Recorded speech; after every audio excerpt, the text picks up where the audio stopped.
오늘 우리에게 주시는 하나님의 말씀은 사도행전 25장입니다. 사도행전 25장 22절서부터 27절까지 말씀입니다. 우리 같이 한 목소리로 하나님의 귀한 말씀을 같이 화면을 보고 우리 봉독하겠습니다. 같이 읽겠습니다. 시작. 아그리빠가 베스도에게 이르되 나도 이 사람의 말을 듣고자 하노라. 베스도가 이르되 내일 들으시리이다 하더라. 이튿날 아그리빠와 버니게가 크게 위엄을 갖추고 와서 천부자 등과 시중에 높은 사람들과 함께 접견 장소에 들어오고 베스도의 명으로 바울을 데려오니 베스도가 말하되 아그리빠 왕과 여기 있는 유대인 모든 무리가 크게 외치되 살려두지 못할 사람이라고 하여 예루살렘에서와 여기에서도 내게 청혼하였으나 내가 살피건대 죽일 죄를 범한 일이 없더이다.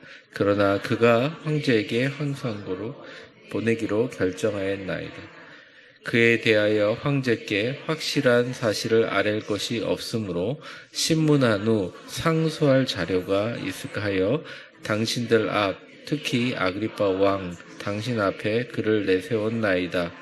그 제목도 밝히지 아니하고 죄수를 보내는 것이 무리한 일인 줄 아나이다 하였더라. 아멘. 오늘은 죄 없는 죄인 앞에 서 있는 사람들이라는 제목으로 말씀을 전하려 합니다. 지난번에 제가 사도행전을 강의하면서 마지막으로 이 아그리빠 왕이 베스도 신임 총독 관저에 방문했고 그 가이사랴에 방문했던 베스도 총독이 실제로 자기의 가장 큰 어려움과 당하고 있는 곤란한 문제, 특별히 바울에 관한 문제를 이야기했고 그러면 아그리빠 왕이 그럼 한번 봅시다. 그래서 그러면 다음날 보겠습니다 하고 진행되는 일련의 과정이 오늘 본문의 내용입니다. 아주 간단하죠. 바울의 재판이 속개되고 베스도 총독은 아그리빠 왕과 적대적인 유대인 앞에 죄인 바울을 꺼내서 재판정에 소개하는 내용이 오늘 다입니다. 그다지 큰 진전이 있거나 어떤 변화가 있는 건 아니지만 오늘 이 내용들을 같이 상고해 보면서 어떤 하나님께서 우리에게 메시지를 주시는지 같이 한번 살펴보도록 하겠습니다. 오늘 본문을 보면 6종류의 사람들이 나오는데요. 첫 번째는 유대 사람들이 나옵니다. 바울을 고소하고 시기하고 질투하고 증오하고 어떤 제목이든지 만들어서 바울을 죽이려고 하는 무리들. 바울이 죽지 않으면 내가 먹지도 않고 자지도 않겠다고 한 사람들, 그리고 내가 살기 위해서 그를 죽여야 한다는 사람들, 그러니까 즉 바울을 죽이려고 하는 유대 사람들의 무리가 있죠. 첫 번째 사람들은 바울을 죽이려고 하는 사람들. 두 번째 그룹은 베스도 총독입니다. 책임을 맡고 있는 자고, 제가 볼 때는 베스도 총독을 비난할 수가 없어요. 베스도 총독은 어쨌든 바울이 죄가 없다는 말을 명확하게 오늘 본문에도 얘기를 합니다. 그리고 베스도 총독이 정말 우리가 진짜 바라는 대로 잘못한 것을 딱딱 지적해주고 줄 수 있었지 않겠냐라고 얘기를 할 수 있겠지만 사실은 그 전임 총독인 벨릭스가 로마 중앙정부로 잡혀가서 거의 죽을 것 같은 고난을 당하고 죽을지도 모르는 상황에서 새로운 이 베스도 총독이 이 일을 그렇게 힘있게 감당할 수 있다는 건 일반인으로서 할 수 없는 일입니다. 그런데 그 상황에서 그래도 바울 편에 서서 바울의 요구를 듣고 로마 시민의 바울의 어떤 정치적으로 합당한, 법적으로 합당한 권리를 유지하려고 끝까지 노력했던 사람입니다. 생사 여탈권을 가지고 있었지만 좀 고민에 빠졌던 이유는 네로 가이사 황제에게 보내고 싶었지만 죄목이 없어서 되게 착잡하고 양심에 찔리고 있는 그런 사람이라고 할 수 있습니다. 세 번째는 아그리빠 왕입니다. 아그리빠 왕은 그냥 풀네임으로 얘기하면 헤롯 아그리빠 2세입니다. 여러분이 알고 있는 헤롯 아그리빠 1세가 있고 헤롯 아그리빠 2세가 있는데 여기는 아들이죠. 여러분은 기억하시겠지만 헤롯 아그리빠 1세가 사도행전 12장에 갑자기 죽습니다. 되게 드라마틱하게 성경에 나와 있는데 간단하게 얘기하면 헤롯 아그리빠 1세가 아버지가 이제 연설을 하는데 그 주변에 있던 유대 백성들이 이 유대의 왕이니까 당신의 목소리가 마치 하나님의 목소리와 같다 이렇게 얘기를 합니다. 그래서 헤롯 아그리빠 왕이 그 성경 아주 간단한 게 아니라 이 영광을 하나님께 돌리지 아니하고 자기에게 돌렸으므로 주의 사자가 와서 그를 치니 벌레가 먹어 죽으니라 이렇게 나와 있어요. 그 광경을 누가 봤느냐? 오늘 이 본문에 나온 방문했던 그 당시 아들인 헤롯 아그리빠 2세가 보았죠. 헤롯 아그리빠 2세는 아주 젊은 왕이었고 특별히 로마 정부랑 관계가 좋아서 인정을 받는 왕이었습니다. 그런데 이제 다음 주에 우리 계속 보면 알겠지만 이 아그리빠 왕이 그래도 유대 사람이기 때문에 장차 오실 메시아에 대한 호기심과 기대가 있었어요. 그래서 바울을 굳이 보려고 했던 것은 장차 오실 메시아가 우리가 십자가에 못 박혀 죽인 그 예수가 살아난 것, 부활한 것, 바로 그 메시아에 대한 굉장한 호기심을 가지고 있었습니다. 그러니까 호기심으로 참석한 한 부류의 사람이 있죠. 네 번째 부류는 버니게라는 헤롯 아그리빠 왕의 부인, 현재는 황후라고 할 수 있습니다. 근데 원래 아그리빠 왕과 남매지간이었거든요. 근데 이제 유대 사람들이 제일 싫어하는 것 중에 하나가 근친상간이죠. 인시스트라고 하는데 친족끼리 결혼하는 것을 유대 사람들이 굉장히 흉하게 여겼거든요. 그래서 이 버니게라는 황후가 왔을 때 뒤에서 굉장히 많이 수근수근 거렸습니다. 근데 어쨌든 이 버니게라는 황후는 사람들 앞에 자기의 위세를 드러내는 것을 너무 좋아했기 때문에 허영심을 가지고 참석을 했죠. 그리고 다섯 번째는 구경꾼, 방청객들입니다. 베스터 총독도 한번 쳐다보고 아그리빠 왕도 보고 싶고 요사스러운 왕비도 구경하러 오고 바울도 구경하러 온 방관자. 그리고 그 당시에 많은 그 재판에 아그리빠 왕이 출연함으로써 아그리빠 왕과 함께 관련된 높은 고위 관직자들 구경하러 온 방관자들이죠. 마지막 부류는 바울입니다. 어처구니 없이 자리에 앉아있지만 기회가 있는 대로 모든 자에게 복음을 전하려고 끝까지 서 있는 그 모습이죠. 제가 쭉 얘기했지만 우리가 인생을 살아가다 보면 이런 6부류의 사람들이 우리 주변에 있는 것 같아요. 사실은 우리는 아주 아무런 어떤 적의를 갖고 우리가 무슨 어떤 전쟁을 하려고 하는 건 아니지만 아시다시피 북에서는 호시탐탐 노리지 않습니까? 우리 그러니까 그런 어떻게 보면 우리를 죽이려고 하고 공격하려고 하는 사람들이 있고, 두 번째는 우리와 관계되어 있지만 우리의 사정을 잘 이해해 주지만 우리의 관계보다는 정의와 진리보다는 어떻게 보면 이렇게 정치적인 입장이라든지 자신의 유익을 위해서 존재하는 그런 사람들, 그러니까 너무 가깝지도 않고 멀지도 않고 각자의 자기 유익대로 살아가는 베스터 총독 같은 사람들이 있고, 우리를 보면서 어떤 깊은 관계보다는 호기심으로 보는 아그리빠 왕 같은 사람도 있고, 그냥 우리 만나면서 우리를 쳐다보는 게 아니라 자기 얘기와 자기 말만 하고 싶은 허영심을 가진 버니게와 같은 사람들이 있고, 이것저것 저도 상관없이 그냥 그저 그렇게 그냥 쳐다보는 구경꾼도 있고, 또 그 현장 속에 있는 우리도 있다는 것입니다. 그러니까 모든 인간의 군상들이 오늘 그 재판정에서 전부 다 보여지게 됩니다. 22절이 이제 그 내용이고요.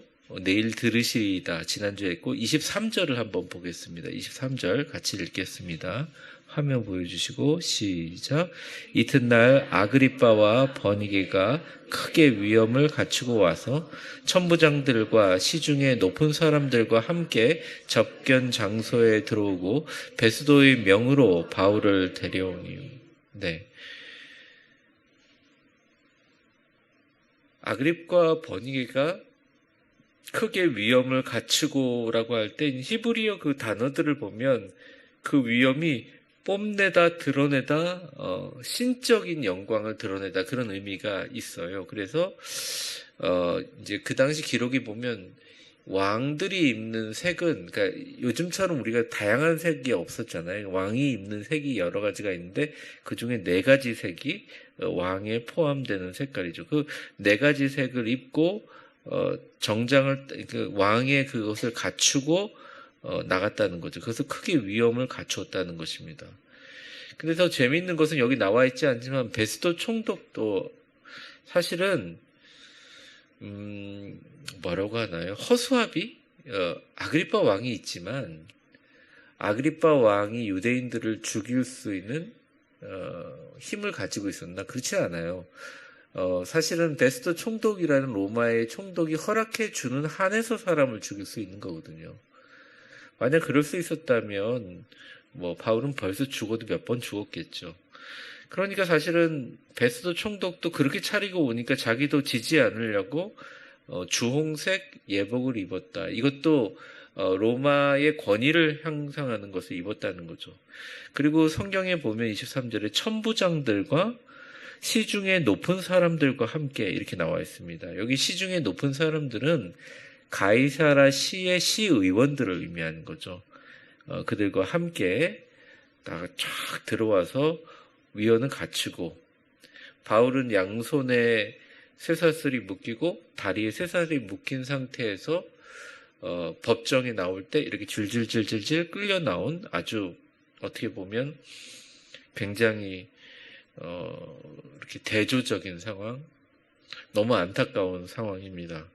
근데 이제 역사가의 증언에 보면 바울을 묘사하고 있는데 저희가 그리스 성지순례 가가지고 이제 교회에 가서 바울 이렇게 초상을 보면 바울이 참 멋있게 그랬다고 제가 그랬었고 이제 선교사님도 그랬는데 바울을 묘사한 걸 보면 키가 되게 작았다 그래요. 그리고 대머리였고 바울이 대머리인 건 맞는 것 같아요. 잘생겨도 다 대머리 그림이더라고요. 그리고 눈썹이 굉장히 짙었고 코가 구부러져 있었고 다리는 휘어져 있었다. 그러니까 우리가 달마대사? 네. 달마대사 같은 그런 느낌을 가지면 됩니다. 그러니까 바울의 기록을 보면 그냥 이렇게 어떤 막 포함해서 미화한 그림 아니고는 다 그런 그림이거든요. 그런데 이제 은혜와 성령이 충만한 얼굴로 서 있었다. 이제 그렇게 표현을 합니다. 자, 이 법정이 열리는 이유가 뭘까요? 법정이 열리는 이유는 죄 없는 자에게 죄목을 정하기 위해서입니다. 죄가 없는 사람에게 죄인을 만들기 위한 목적이에요. 정치적인 이유, 사리, 사욕, 뇌물들이 같이 오고 가는 거죠.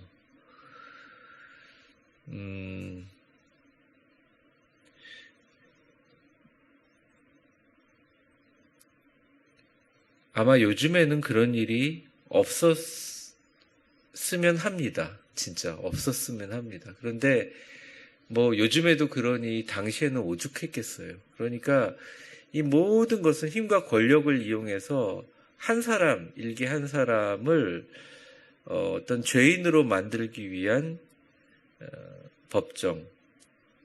그래서 24절에 보면 이제 베스도가 그의 고민을 이야기합니다. 제가 읽어보겠습니다. 베스도가 말하되 아그리빠 왕과 여기 같이 있는 여러분들이요. 이제 그 거창하게 차려입는 사람들이에요.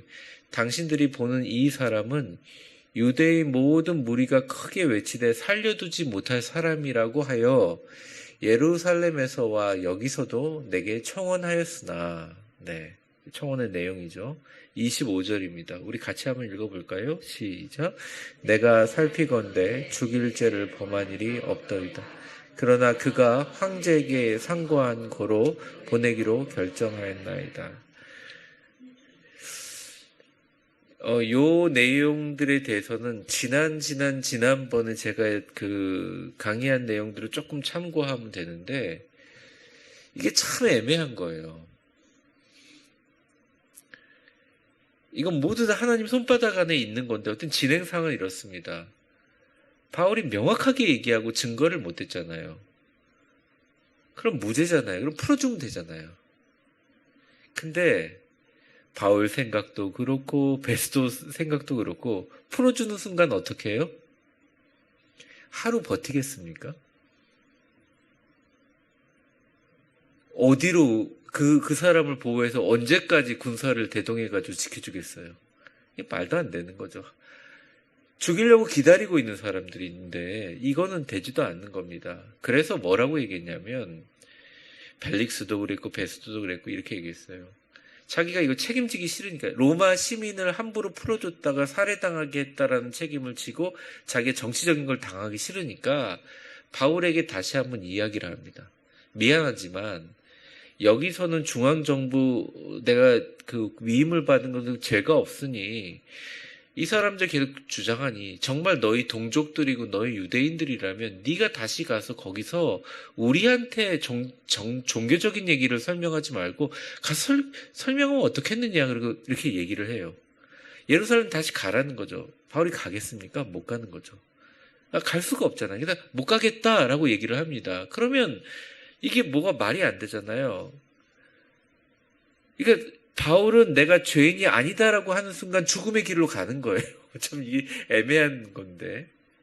그래서 죄인임을 인정하고 대신 이 죄가 어떠하게 판단되기를 위해서 나는 로마 시민이니까 로마 황제가 판단해 줬으면 좋겠다라고 얘기를 해서 가는 겁니다. 그러니까 그 말이 그 말이에요. 지금 25절에 보면 그는 제목이 없다. 사실 이런 25절 한번 보여주세요. 황제에게 상고한 바로 보내기로 결정했다 이렇게 얘기를 하는 겁니다. 여러분 다 아시는 것처럼. 근데 잠깐 저를 보십시오.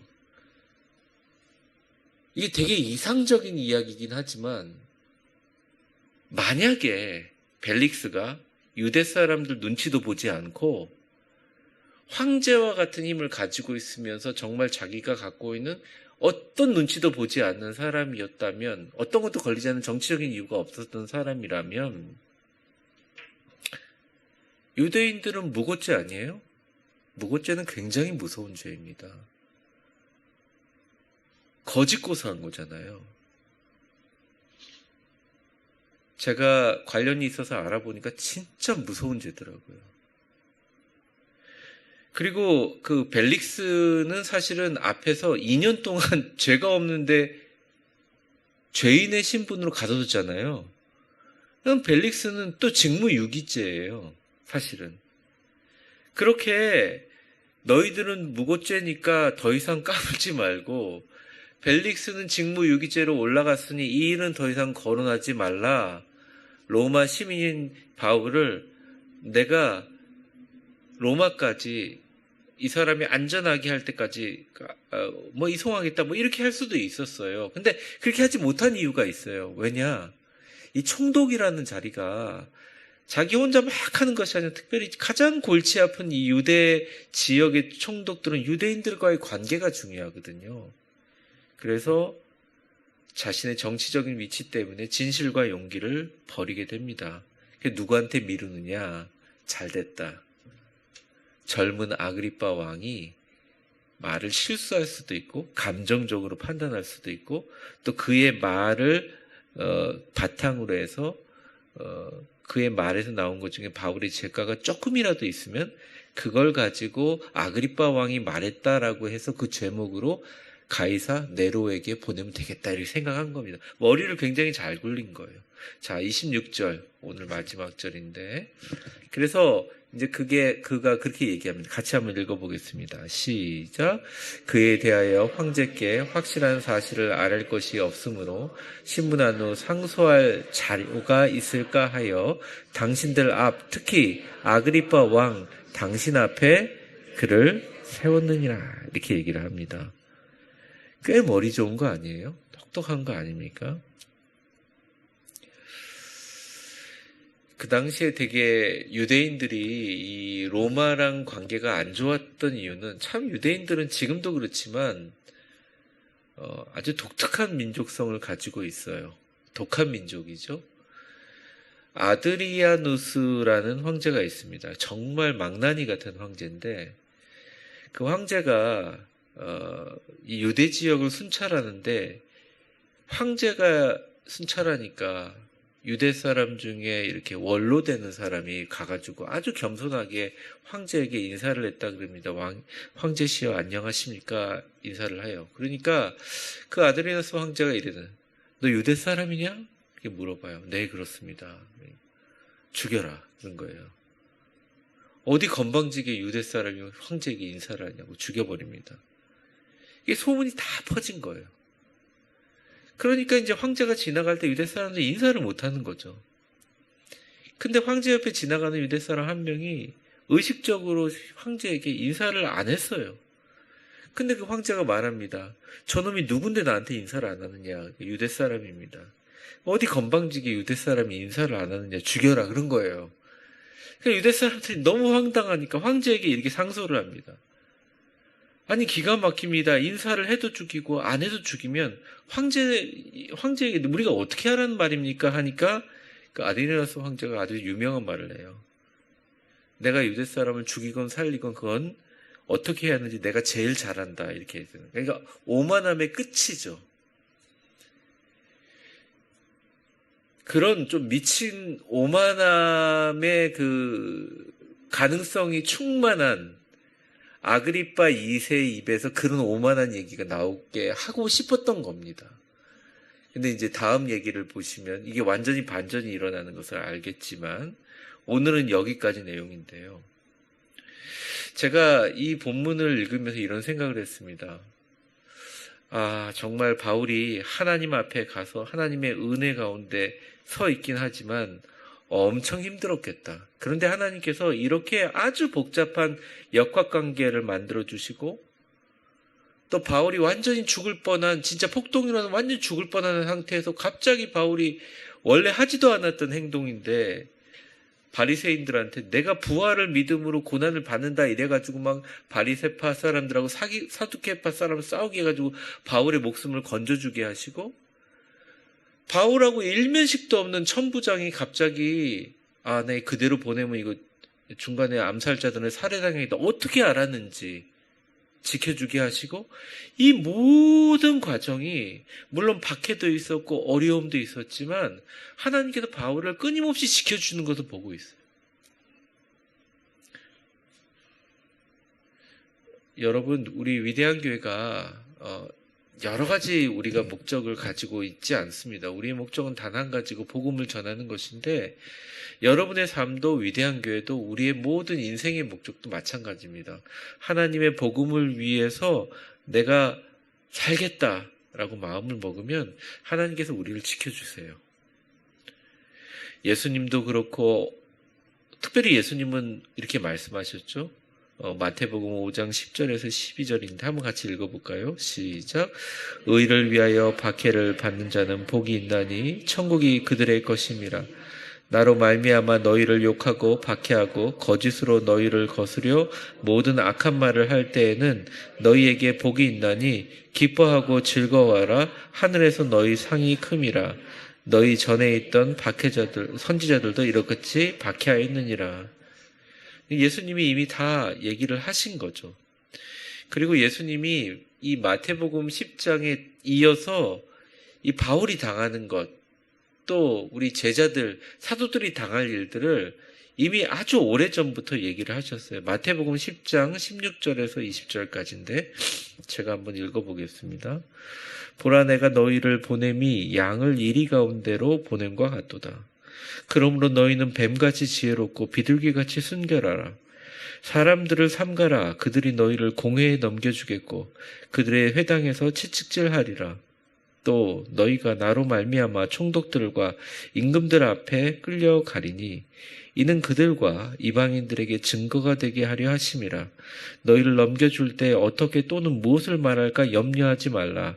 그때 너희에게 할 말을 주시리니 말하는 이는 너희가 아니라 너희 속에서 말씀하시는 이 곧 너희 아버지 성령이시니라. 이렇게 얘기합니다. 그러니까 바울에게 그대로 적용돼요. 당연히 아그리빠와 베스도는 똑같은 생각을 했을 겁니다. 바울이 읍소를 할 줄 알았어요. 적어도 이런 상황까지 이끌어내고 이 높으신 분들을 수고하게 해주는 게 참 제가 유감입니다 정도는 표할 줄 알았는데 오히려 아그리빠 왕에는 뭐냐면 복음을 전합니다. 당신도 유대인 아니냐. 메시아 예수 그리스도의 부활을 증거합니다. 아그리빠 왕이 너 하도 공부를 많이 해서 미친 거 아니냐? 이렇게까지 얘기를 해요. 그래서 그 일 때문에 야 미쳤구나. 그러면서 그 당시 최고의 존엄인 가이사 황제 네로에게까지 가서 이제 순교하게 되는 일을 하게 되죠.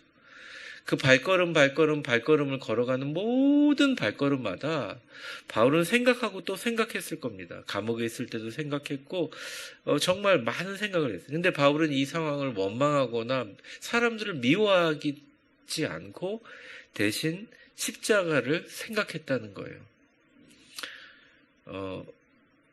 여러분, 저는 기본적으로 여러분들이 바울과 같은 상황을 당하지 않기를 원합니다.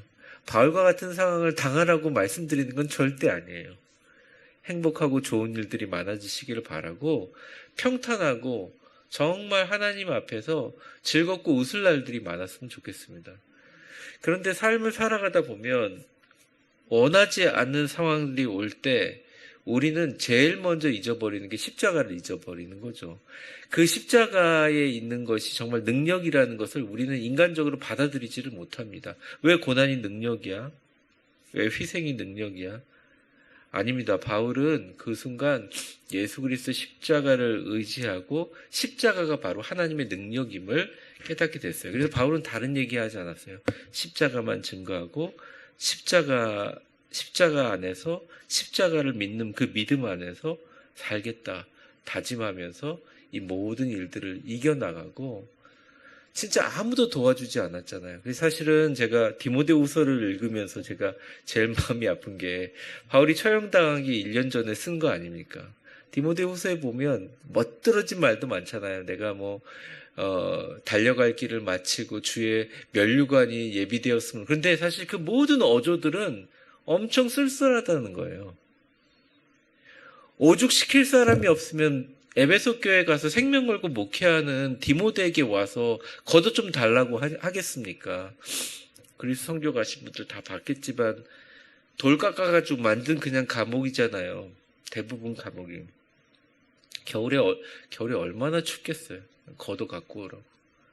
그리고 책 많이 보고 글 많이 보고 또 이렇게 저수를 하면서 그게 그의 능력이었는데 성경 같은 거 양피지로 말씀 좀 갖고 와라. 근데 그가 그렇게 버틸 수 있었던 이유는 십자가를 생각했기 때문입니다. 그리고 버티는 것뿐만 아니라 십자가로 승리했다는 것이죠. 바울이 고린도 교회에게 보낸 서신 중에 고린도후서 13장 4절에 보면 같이 한번 읽어보겠습니다. 의미를 생각하며 시작.